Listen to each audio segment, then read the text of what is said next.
श्री राम जय जय राम, श्री राम जय जय राम, श्री राम जय जय राम, श्री राम।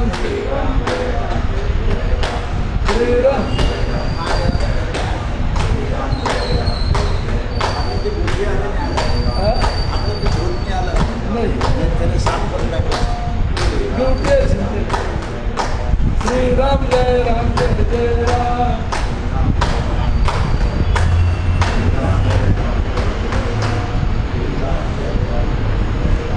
गो सेवावाले तर गोष्टच घेता नाही आता, फक्त प्रवचनापुरतं आला जरूरचा फोन तो घेऊन आला होता कोथळे बरोबर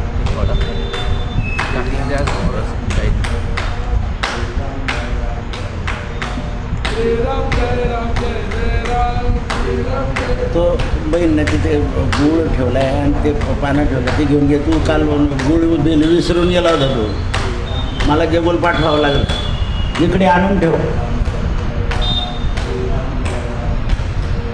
श्रीराम जय जय राम.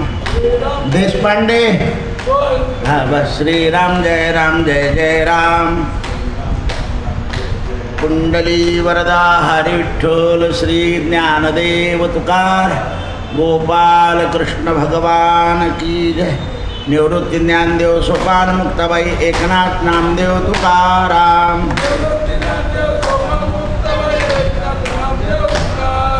निवृत्ती ज्ञानदेव सोपान मुक्ताबाई एकनाथ नामदेव तुकाराम. नमः पार्वती पतये हर हर महादेव. आत्मा आणि प्रकृती यांच्यामध्ये भिन्नता आहे असं योग आणि सांख्यशास्त्राचं मत आहे. जनक राजानं वशिष्ठांना प्रश्न विचारला आहे. प्रश्न आपल्याही मनात तोच आहे. भगवान पुरुषा बिना स्त्री व स्त्री बिना पुरुष यांना संतती कधीही होणार नाही. मग दोघांचा संबंध असल्याशिवाय देहाची उत्पत्ती होत नाही. त्याच प्रकारे प्रकृती आणि परमात्मा यांच्याशिवाय सृष्टीचा संबंध कसा येईल. तुम्ही जर सांगतात तर आमच्यासारख्या माणसाला एवढंच कळतं. तेव्हा वशिष्ठ म्हणाले, राजा तू वेद आणि शास्त्र या अनुसार दृष्टांत देऊन सांगतो आहे, पण वेद शास्त्र याच्याही पलीकडे काही आहे हे तुला माहीत नाही आहे. ते आमच्यासारख्या तत्ववेत्या लोकांना माहिती असतं. आता हे एवढं विज्ञान आहे आपल्याला दिसतं, पण याच्यामध्ये काय आहे हे फक्त ज्यांनी निर्माण केलं आहे हे यान त्यांनाच माहिती आहे. ते पंतप्रधानाला सुद्धा सांगणार नाही ते हे झालं याच्याने असं होईल, पण त्यात काय आहे सांगत नाही. म्हणून त्या एका राष्ट्राने त्यांचे सगळे वैज्ञानिक जेवढे होते तेवढेचे तेवढे मारून टाकले, सपाचट करून टाकले. कारण पुढे त्यांचं विज्ञान प्रगती होणार नाही. मुद्द्याचे माणसं छापा करून टाकले.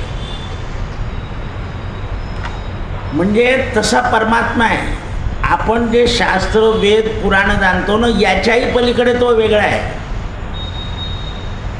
त्याला जाणणं मोठं कठीण आहे. म्हणून वशिष्ठ म्हणतात की ग्रंथामध्ये तत्व समजून सांगितलं आहे. वेद आणि शास्त्र हे ग्रंथ जे आहे हे लक्षात ठेव, त्याच्याही पलीकडे तत्व आहे आणि ते तत्व पूर्ण मनुष्य गेल्याशिवाय कळत नाही. आता गजानन महाराज बघा, साईबाबा म्हणा, स्वामी समर्थ म्हणा, हे जे लोक आहे ना या परतत्वाकडे गेलेले आहे. म्हणजे वेद शास्त्र आणि पुराण याच्या पलीकडे जो ईश्वर आहे तो यांनी आत्मसात केलेला आहे. त्याच्याशिवाय ते त्रिकाल ज्ञानी होत नाही. आणि शेवटी यांनी जर मनात आणलं की मला अजून राहायचं आहे तर ते राहू शकतील, पण तेही ते नीतीचा न्याय सोडत नाही. नीतीने सांगितलं ना 100 वर्षात तिथे राहायचं, ते चाललं जातं. ईश्वराला जर गरज पडली की अजून मानवाला सुख द्यायला तर परत यांना पाठवत आहे आणि ते येतात. तुकाराम महाराज काय म्हणतात, सुखे घालावे गर्भवासी, गुण गायीना आवडी, संत संग देई सदा. कारण हे संत संघाशिवाय जमत नाही. आपल्याकडे एक पोलीस कॉन्स्टेबल होते, तुम्ही अशी दोरीला गाठ मारून द्या, अशी त्यांना मामा म्हणत असत, हे अशी गाठ मारून द्या दोरीला ना अशी ठेवून द्या त्यांना. आता ही गाठ जर सोडायची असेल तर आपल्याला 2 हात लागतील किंवा दात लागेल. ते त्यांनी नजर मारली की ती गाठ आपोआप अशी सुटून द्यायची. कैक लोकांनी, ऑफिसर लोकांनी त्यांना डवचून पाहिलं, गाठ सुटून द्यायची, नुसतं पाहायचं त्यांनी. आता हे अशक्य आहे. हे 2 हाताशिवाय किंवा दाताशिवाय उघडणार नाही. म्हणजे मी तर तेव्हा लहान होतो, असं कठीण आहे. एक दिवशी ते इथे बसलेले होते आणि त्यांची मुलगी आली, म्हणे बाबा घरात काही नाही. तेव्हा काय पगार होता ते यांना विचार.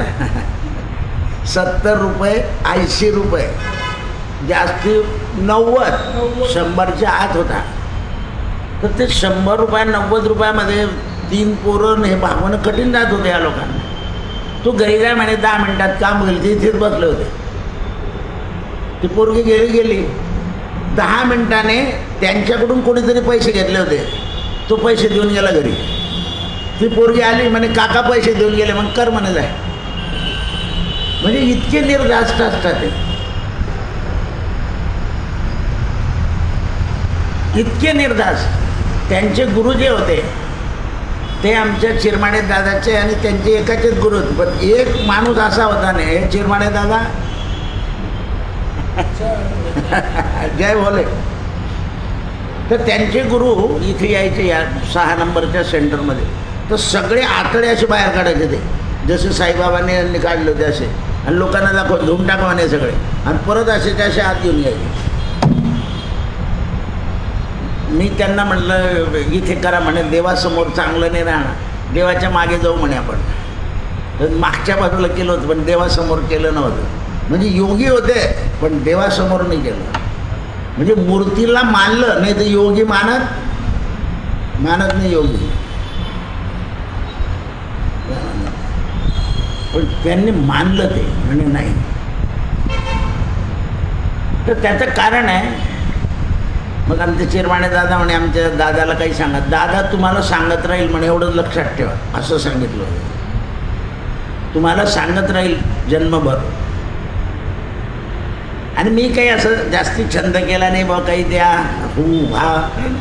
कारण ज्याला हरी माहिती आहे ना, तो या बाकीच्या गोष्टीकडे लक्ष देत नाही. कारण ते हरीचं सौजन्य जे आहे ते फार वेगळं आहे. हरीचं सौजन्य जे आहे ते पचमेड्याचे महाराज होते ना, त्यांचं मी खूप ऐकून होतं. मला असं वाटायचं की आपल्याला एकदा या ग्रस्ताची भेट झाली पाहिजे. तर मागच्या 2 वर्षापूर्वी ते आपल्या पांजरापोळला आले, तिथे मोठं टेस्ट झालं आणि या सगळ्या गावातल्या लोकांनी मला त्यांच्याजवळ बसवलं. मी म्हटलं रामा, मी मनात आणलं होतं या ग्रस्ताचं दर्शन व्हावं, तर तू याच्याजवळ बस, यांच्याजवळ बसवून दिलं, आपल्याला याच्यासारखं भाग्य काहीच नाही. सगळे मला म्हणे, त्यांना म्हणा किंवा मंदिरात ये. म्हटलं एवढ्या मोठ्या माणसाला मी काही त्रास देणार नाही, त्यांची जर इच्छा झाली तर ते येतील खलास. कारण आपलं मंदिर असं आहे, कोणालाच बोलवायचं नाही, ज्याचा योग असेल तो इथे येईल, नाही तर नाही. असं काही आपल्या जळगावला महाराज होऊन गेले, त्यांना नेमकं वाटायचं की या मंदिरात आपल्याला बोलवलं पाहिजे, शेवटपर्यंत नाही. आता ते आले होते आपले दत्ताच्या ठिकाणचे महाराज, अचानक आले ते. त्यांनी मारुतीला पाहिलं आणि बस. मी म्हटलं नाही महाराज, हनुमान चालीसाची पद्धत वेगळी आहे म्हणजे काय. मग त्यांना आसन टाकलं, आपले सगळे लोक बसले. ते म्हणाले काय आनंद येतोय. म्हणजे असे महात्मे येतात की ज्यांना आपलं संस्थान पाहिल्याबरोबर आनंद होतो. ईर्ष्या ठेवणारे खूप लोक येतात. हे रमेश ओझा आहे ना, हे इथे नूतन मराठाला त्यांचं भागवत होतं. मी तिथे पूजा सांगत होतो. मी सहज त्यांना म्हटलं भाईजी तुम्ही ओंकारेश्वरला गेले की मंदिरात येऊन जा ना. आमच्या मंदिरात शाल भेटत नाही, नारळ नाही, 5,000 2,000 11,000 काही भेटत नाही. त्या देवाच्या अंगावरचं तुळशीपत्र फक्त भेटतं. ते म्हणे तुम्ही मणियारला विचारा. म्हटलं मणियार माझा यजमान आहे, त्याची कुंडली मी पाहतो, मी त्याला बोलणार नाही. दुसऱ्या दिवशी मी गेलोच नाही. मग त्याने श्रीकांतला विचारलं तुम्हाला आचार्य आहे, तुम्ही काल काही बोलले का म्हणे त्यांना. आणि हां येणार नाही म्हणजे आता पाय ठेवणार नाही. मग आपल्याला जावं लागेल म्हणे तिथे. तर तो आला. असं आहे ते. तर ते एक ऐश्वर्य आपल्या रामाचं. मी अनेक लोक पाहिले की ज्याचं असेल 3 शंकराचार्य बिना भानगडीने काही दक्षिणा न देता येऊन गेले. 3 अभिनव तीर्थ, जयेंद्र सरस्वती आणि कोल्हापूरचे शंकराचार्य 3. नाही तर लोकांना बोलवावं लागतं 50,000 21,000 25,000 तिथे काही द्यावं लागले. हे आता मध्ये इकडचे आले होते बिहारचे, जगन्नाथपुरीचे. त्यांचं काही अनुसंधान जमलं नाही. म्हणजे सगळे गेले होते. माझी 2 मिनटं भेट झाली पण तो योग नाही आला. नाही तर 4 होऊन गेले असते आपले. हे लक्षात ठेवा. तर हे असे महात्मे असतात. ही गाठ आपोआप सुटते. मग आता ही गाठ ज्यांना सोडता येते ना त्यांना आपल्या अंतःकरणामध्ये जी गाठ असते अहंकाराची ती ते दुसऱ्याची सहज सोडून देतात, जिरवून देतात ती.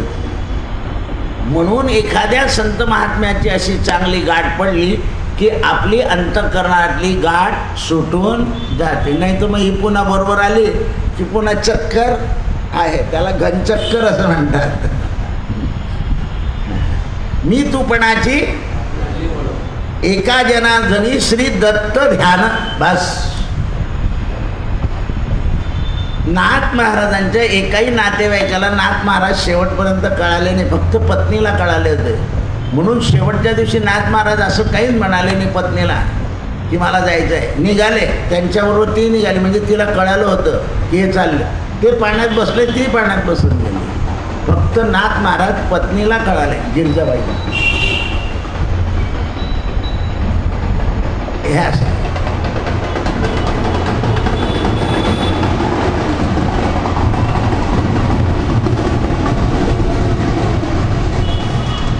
हे बरं झालं. ते तिथे लिहिलं आहे गणपती 8 दिवस सुद्धा आणून ठेवता येत होते. ते वाचावं. ते वेळेवर इतकी फजिता आणि इतकी पंचायत होते. मी पण 15 वर्ष ट्रकवर बसून इथला गणपती आणलाय. आमचं बँड पण असायचं बरोबर. पण ते इतकं डोकं उठाड होतं त्या दिवसापासून बंद करून दिलं आम्ही. दसऱ्याला बँड सहित आम्ही शस्त्रपूजेला जायचो बंदुकी घेऊन. पण मग तिथे ते म्हणलं हे बंद करा. नाही तर बंदुकी बँड आणि पुजारी चालले पंचमुखी मारतो. जो शस्त्रपूजा करायचो आम्ही तिथे. कारण त्यावेळेला शहर छोटं होतं. अशी विचलित परिस्थिती नव्हती. आता त्या आम्ही पूजा करता करता कोणी एक ओढून येईल. त्या काव्यरत्नावलीत गेलो होतं ना. हां असं विचित्र प्रजा आणली. बरेच लोक गणपती घ्यायला जातात, ठोस लागून जाते, गणपती फुटून जातो, तुटून जातो. ते आधी लिहून ठेवणं. पाहता आमचे गणपती येऊन गेले. कारण काल विचित्र आहे. विचित्र म्हणून तिथे लिहिलं आहे की कसं गणपती बसवायचा, काय करायचं, कोणं काय करायचं, सुनबाई गर्भवती आणि मग गणपती बोलवायचा का नाही, या सगळ्या डोकं उठाड तिथे लिहून ठेवल्या. यान बोर्ड वाचा. समाज विचलित होऊन गेला आहे. हे गणपतीला मुहूर्त कशाचं, तो येईन तेव्हा.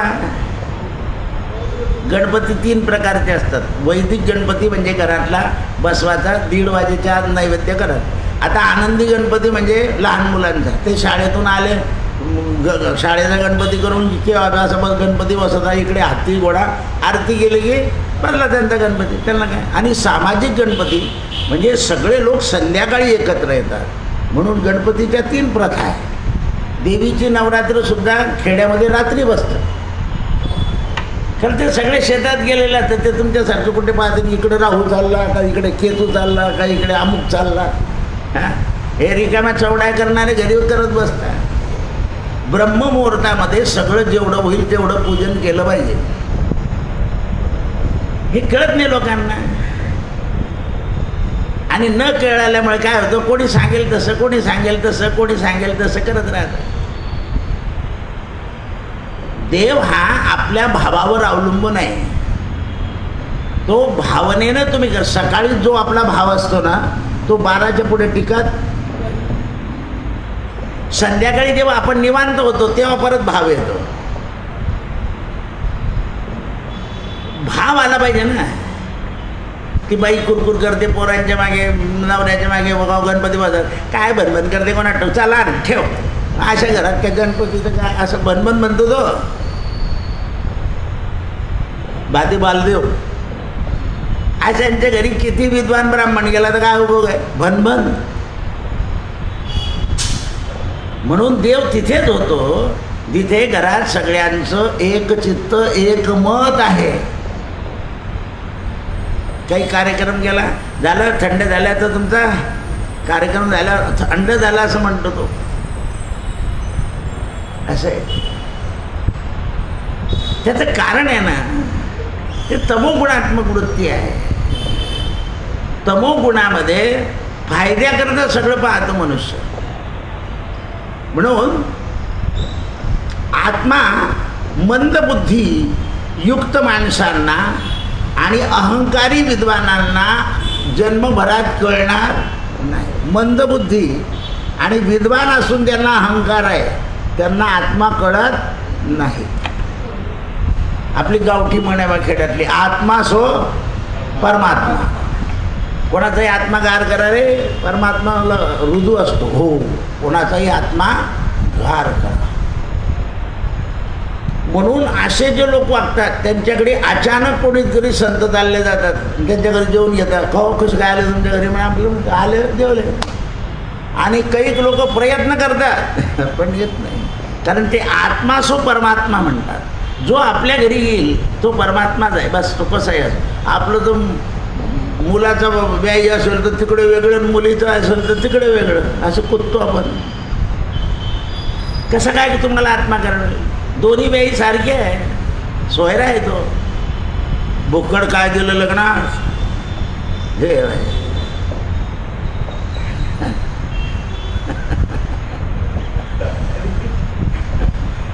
आता लग्न होऊन 35 वर्ष झाली तरी काय दिलं लग्नात, असं आहे ते. हे लक्षात आलं पाहिजे. म्हणून ते म्हणतात विद्वान लोकांची ही ग्रंथी तुटत नाही, कारण ते अर्थ अनर्थ एकत्र करतात. म्हणून ग्रंथाचा विषय निर्णय करण्याकरता सांख्य आणि योग महात्मे लोक लागतात. मोक्षाचं स्वरूप दाखवतात. मी काल तुम्हाला सांगितलं, सांख्यशास्त्र आईला सांगितलं, पण आईने विचारलं का रे, म्हणजे इतकं कठीण मला कसं काय जमेल, मी तर स्त्री आहे, तुझ्याकरता हे आहे. मग आईकरता नवविधा भक्ती सांगून टाकली भगवंताने. समर्थांनी आईला सुद्धा भक्ती सांगून टाकली. म्हणून या गोष्टी लक्षात आल्या पाहिजे की काय सांगतात. म्हणून पहा तुम्ही अजूनही त्या टी व्हीवर हा महात्मा म्हणतो, त्याला काय येतं, त्याने एक श्लोक तरी म्हणून दाखवावा, असे वादविवाद चालले बा. आता हे राधा भक्तवाले लोक जे असतात ना, ते जगात त्या भगवंताच्या प्रेमाव्यतिरिक्त कुठल्याच गोष्टीला महत्त्व देत नाही ते. आता हे यांना शास्त्र जाणण्याला कळत नाही की सगळ्यामध्ये शास्त्र जाणून सुद्धा भगवंताचं प्रेम आलं आपल्या बुद्धीत, मनात, तर उपयोग आहे. नाही तर मग शास्त्राचा काय उपयोग आहे. शास्त्रात लोकांना हे कळत नव्हतं, म्हणून ज्ञानेश्वरांनी रेड्याला बोलायला लावलं, भिंत चालवली. तेव्हा लोक ज्ञानेश्वरांच्या मागे लागले, नाही ते लागलेच नसते. कारण लोकांना काय पाहिजे असतो,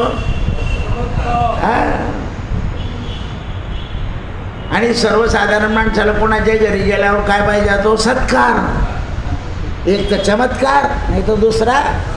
मग आपण सत्कार करायला काय हरकत आहे, कोणालाही बरं वाटतं. हां, इकडे चमत्कार, संसारात सत्कार. सगळे लोक सत्कारा करता किती प्रयत्न करता लक्षात ठेवा. मग जगामध्ये जो व्यवहार आहे तो करून टाकला. व्याही आजारी असलं ना आपण त्याच्या घरी 50 लोक घेऊन गेले, कपडे नेले, कपड्याच्या दुप्पट तो जेवायचा खर्च काढतो, असं आहे ते. म्हणून ते म्हणतात यथार्थ रूप कोण सांगेल, तर ज्यांना तत्वाचा साक्षात्कार झाला आहे. सांख्य विद्वान लोकांना ज्ञान प्राप्त होतं, योगाने ते समजतात. जसं बीजापासून बीजाची उत्पत्ती होते, लक्षात ठेवा. आता या विज्ञान युगात यांनी बीजाच्यापासून बीजाची उत्पत्ती ठेवली नाही, कारण त्याच्यावर संकर केला. नाही तर पूर्वी आपलं बीज शेतात पेरातो तेच परत उगायचं. म्हणून त्या बीजामध्ये म्हणजे त्या धान्यामध्ये उत्पत्ती शक्ती नाही आहे, म्हणून तुम्ही खाल्लं तरी तुम्हाला शक्ती येत नाही.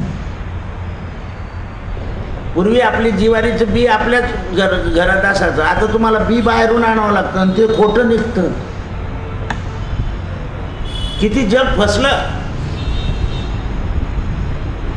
बी आणं खोटं. पहा तुम्ही. मग असे जे शेतकरी मंत्री असतील की जे बियाणं खोटं देतात, ते काय उपयोग आहे त्याचा? गॅरंटी नाही आहे. कंपनी आहे, बरं ती कंपनी पुढच्या वर्षी परत बी काढतेच, त्याचं बंद नाही होत काही. म्हणजे काय झालं, तुम्ही एका माणसाच्या हातामध्ये बीचं संकरण दिल्यामुळं अनेक लोकांचे हाल झाले. पूर्वी चांगलं होतं ज्याचं त्याचं बी, आणि लोक शेअरभर द्यायचे ना, त्याचं मोबदल्यामध्ये तो 2 शेअर आणून द्या, याच्या पलीकडे काही पैसे नव्हते त्याला. सरकी सुद्धा राखेत टाकून मडक्यामध्ये ठेवली, दाव्यावर ठेवली, उन्हाळ्यात की झालं, पावसाळ्यात पेरली. 240 नंबर 832 नंबर काही नव्हतं तेव्हा. हां, म्हणून बीजापासून बीजाची उत्पत्ती होते, द्रव्यापासून द्रव्य. आपण माल घेतला म्हणजे द्रव्य घेतलं, ते विकलं म्हणजे पुन्हा द्रव्य येतं. द्रव्यापासून द्रव्य, इंद्रियापासून देह. हे जे आईवडिलांची इंद्रिय आहे याच्यापासून आपला देह तयार झाला, देहाची प्राप्ती. परंतु परमात्मा मात्र इंद्रिय बीज द्रव्य बीज याच्या रहित आहे. तिथे द्रव्यही लागत नाही आणि इंद्रिय निर्गुण करावे लागतात. हे जे आपले इंद्रिय आहे अंतर्मुख करावे लागतात. अंतर्मुख झाले म्हणजे त्याच्यात गुण राहिला का नाही. म्हणून ध्यान लवकर लागत नाही. जोपर्यंत रज आणि तम आहे तोपर्यंत ध्यान लागत नाही. सत्व वाढत गेलं की ध्यान लागतं. आपलं ध्यान कसं आहे, तो बगळा नदीवर बसतो आणि चोच घासतो. आपल्याला वाटतं तो चोच धुतोय, नाही, तो येणारा मासाकडे वाहतो. घिच घासे ऊपर से डाले पानी, तुम्हारे मन में है जो कुछ हमने जानी. तो बरोबर मासा आला की पटकन ओढून गेलो. त्या याला गेलो होतो ना आपण, मकर संक्रांतीचं संगम, समुद्राचा आणि गंगेचा संगम.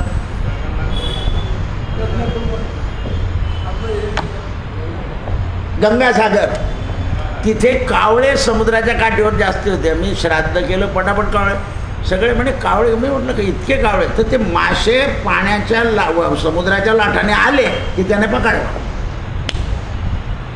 असं आहे ते. तर आपलं ध्यान तसं असतं, कुठून फायदा होईल, कोणता मंत्र भेटेल की त्या मंत्रानं आपलं सगळं ट्रॅक्टर बरोबर चालेल. मंत्रानं ट्रॅक्टर चाललं असतं तर मशीन काढायची गरज पडली नसते. मंत्राने फक्त आपलं मन तंत्रात ठेवता येतं, म्हणून त्याचं नाव आहे मंत्र. नाम मंत्र जप कोटी जाईल पाप, रामकृष्ण संकल्प धरून राय. पण काय करशील? निजवृत्ती गाडी, सर्व माया तोडी. सगळं माया तोड, इंद्रिया सवडी लपवू नको. लोक पूर्वी पुण्य आपलं पाप लपून करत असत, आता पुण्य सुद्धा लपून करतात लोक. कोणाला सांगू नका आपण असं करतो. आल्याला काय झालं? चांगला सन्मार्ग आहे, देवाचा मार्ग आहे. कारण मनामध्ये किंतु आणि परंतु, म्हणून ते म्हणतात हा देह निर्गुण आहे, यात गुण कसं असणार? आणि ज्याच्यात गुण नाही असं आकाश तत्वादी गुणानं उत्पन्न होणारा सत्वगुण हा प्रकृतीमध्ये उत्पन्न होतो. म्हणून आत्मा तो जन्म मृत्यू रहित आहे. म्हणून आत्मा जो आहे तो जन्म मृत्यू रहित आहे, तो अनंत आहे आणि सगळ्यांचा द्रष्टा आहे. तो सगळ्यांना पाहतो आणि तो कसा आहे? निर्विकार. त्याला विकार नाही, आकार नाही, उकार नाही आणि मकार नाही. सत्वगुणामध्ये आत्माभिमान आहे. सत्वगुण जे आहे, कारण गुणस्वरूप नाही, तो सत्वगुणात्मक आहे. तो त्याच्यात गुण नाही, कारण गुणच तर त्याच्यापासून निर्माण झाले आहे. म्हणून गुण आणि गुणवान यात फरक आहे. निर्गुण आत्मा गुणात कसा राहील? तो गुण स्वरूप आहे, म्हणजे भगवंत स्वरूप आहे. जसं भगवान विष्णूचा अवतार आहे, सत्वगुणी आहे, पण जगाच्या पालन पोषणाकरता त्यांनी तो सत्वगुण धारण केला आहे. ब्रह्मदेवानं उत्पत्ती करता रजोगुण धारण केला आहे आणि शंकरानं संहाराकरता तमोगुण धारण केला आहे. शंकर तमोगुणीने संहाराच्या वेळा, जसे पोलीस खात्याचे लोक गुन्हेगाराला पाहतात तसं सज्जनाला पाहता का? नाही, कारण त्या गुन्हेगाराला त्या गुणानेच पाहावं लागतं. त्याच्याशिवाय तो ऐकत. त्याला कधी म्हटलं का रे बाबा ऐकतो का?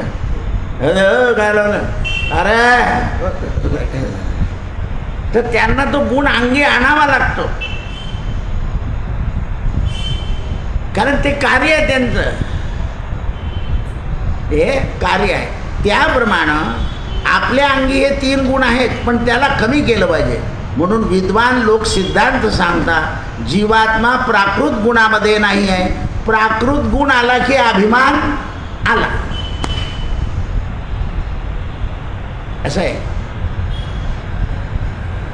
प्राकृत गुण आला की अभिमान आला, आणि अभिमान आला की माणूस गेला. तुम्ही प्रपंचाचा, संसाराचा सुद्धा अभिमान करा, एक दिवशी तुमची जिरून जाते. आता काही चालत नाही हो, कोणी ऐकत नाही करत. बरं, जो तो कमवायला लागला ना, आपल्याला अक्कल शिकवतो, असं बोलावं लागतं तुम्हाला. हे लक्षात आलं पाहिजे. म्हणून ते म्हणतात सत्वगुणरहित अव्यक्त नियमात्मक निर्गुण अंतर्यामी नित्य अधिष्ठान परमात्म्याचं आहे. म्हणून प्रकृती आणि परमात्मा हे जगाच्या उत्पत्तीकरता जरी एक असले तरी ते प्रकृतीपासून परमात्मा वेगळा आहे, कारण प्रकृती ही परमात्म्यातूनच बाहेर पडलेली आहे. त्याच्यातून जे बाहेर पडते तिच्याशी तो सहमत. पहा तुम्ही, तुमचा पोरगा तुमच्यातून बाहेर पडला की फरक पडतो म्हणे, कसे युक्तीने बाहेर पडतात ते. पण आपल्याला समजतं का? वरचं घर खाली करून ठेवलं होतं पण असं आहे ते. आता होईल पुढे होणार नाही, असं सांगून सवरून असं आहे ते. हे लक्षात आलं पाहिजे. हे जोपर्यंत लक्षात येत नाही, आता एखाद्या मुलाने समजा असं वडिलांच्या नावावर घर घेतलं आणि कोणालाच सांगितलं नाही, दुसरा भाऊ काय म्हणेन, हे बाबांचं आहे, याच्यातून मला अर्ध. मग याच्याकरता बाप काय म्हणतो, भाऊ तुझ्या नावावर घे, म्हणजे मागच्या भानगडी असं आहे. बरोबर आहे ना? बहिणी म्हणतील बाबांनी तुलाच जास्ती दिलेलं दिसते, कारण हा संभ्रम जो आहे आणि हा भ्रम जो आहे हा मोठा कठीण आहे, हा मोठा कठीण आहे, कळत नाही आपल्याला. जसं ब्रह्मानं ठेवलेलं द्रव्य आठवत नाही लवकर, कुठे ठेवलंय कुठे ठेवलंय, एखाद दिवशी सहज आपण पाहायला जातो तेव्हा ते सापडतं, अरे इथं ठेवलंय का. त्याप्रमाणे अव्यक्त तत्व हे ठीक ठीक समजणं मोठं कठीण आहे. म्हणून माऊलीने लिहिलंय, अव्यक्त निराकार नाही जे आकार, चराचर हरिशी भजे. सगळे त्याला बसतात, तो अव्यक्त आहे पण तो कोणाला कळत नाही. म्हणून ब्रह्मा स्वरूपाची प्राप्ती सदा एक परमात्मा अक्षर आहे, नाना रूपानं तो जगामध्ये क्षर म्हटला जातो. तो अक्षर आहे, कृष्ण झाला, राम झाला, वामन झाला, कार्यकारण भावाने वराह अवतार धारण केलं, असं आहे. हे जेव्हा लक्षात येईल माणसाच्या, परमात्मा अक्षर आहे, नाना रूपाने तो प्रकाशित होणार आहे, तो क्षर आहे. म्हणून क्षर आणि अक्षर हे स्वरूप दाखवलेले आहे. हे आपल्याला कळण्याकरता आहे. तो कोणतंही रूप धारण करू शकतो, कारण तो सर्वेश्वर आहे. म्हणून देवा ईश्वराला काय म्हणतात, सर्वेश्वर, सर्वात्मा, विश्वात्मा, विश्वभावना. जनक राजानं विचारलं, महाराज अक्षराचं एक रूप आणि क्षराचं अनेक रूप तुम्ही आता मला सांगितलंय, हे दोन्ही स्वरूपामध्ये पुन्हा संदेह येतो की क्षर आणि अक्षर हे समजण्याकरता काय युक्ती केली पाहिजे. वशिष्ठ म्हणाले, राजा तू जे बोलतो ना, जे विचारतोय त्याचं उत्तर मी दिलंय, पण आता पुन्हा देतो. समय विशेषतः योगाचं विधी वर्णन सांगतो. योग प्रधान कर्तव्य आहे आणि ध्यान हे योगाचं परम बल आहे. ध्यान काय आहे, योगाचं बल आहे आणि योग हा प्रधान कर्तव्य आहे प्रत्येकाचं. योग हे प्रधान कर्तव्य. तुम्ही कर्तव्य करा की तुमचं ध्यान लागेल आणि लागलं की तुम्हाला ध्यानाच्या योग आणि ध्यानाच्या बलानं बल येईल. कशाचं बल येईल तर निर्भयतेचं. मला एक दिवशी जायचं आहे, जायचा दिवस ठरलेला आहे, मला त्याची भीती ठेवायची गरज नाही. काय गरज आहे. एक दिवस ते बल, आत्मबल आलं पाहिजे. म्हणून सगळ्या बलापेक्षा आत्मबल श्रेष्ठात आहे. तदेव लग्नं सुधिरं तदेव ताराबलं चंद्रबलं तदेव विद्याबलं दैवबलं तदेव लक्ष्मीपते ते ग्रोसा स्मरामी. भगवंताच्या चरणाचं बल सगळ्यात महत्त्वाचं आहे. म्हणून आम्ही जाणो हरीचे पाय, यमन जाणो नेमन जाणो नेनो अन्य उपाय. आम्ही जाणो हरीचे पाय. म्हणून त्यावेळेस तुला आता प्राणायामामध्ये सुद्धा दोन भेद आहे.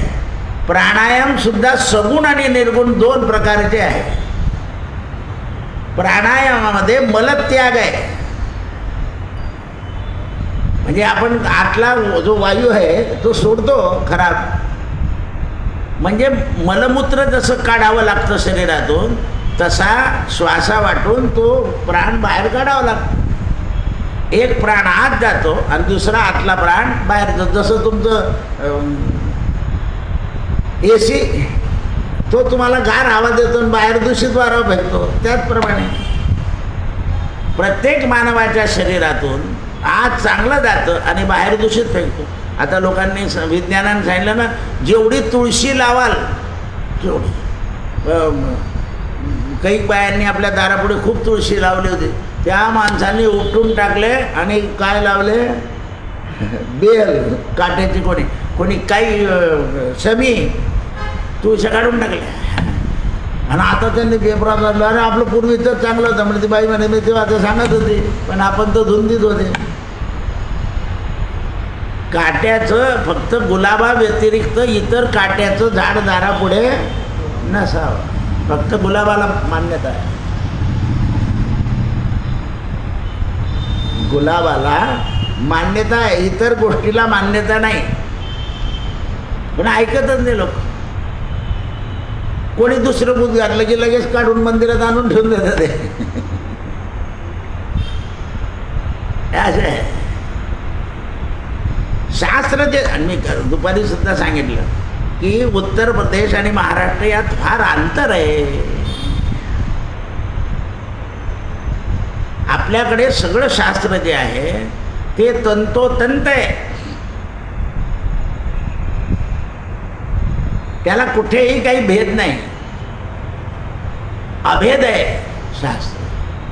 तिकडे भेद आहे, आपल्याकडे भेदाभेद अमंगळ.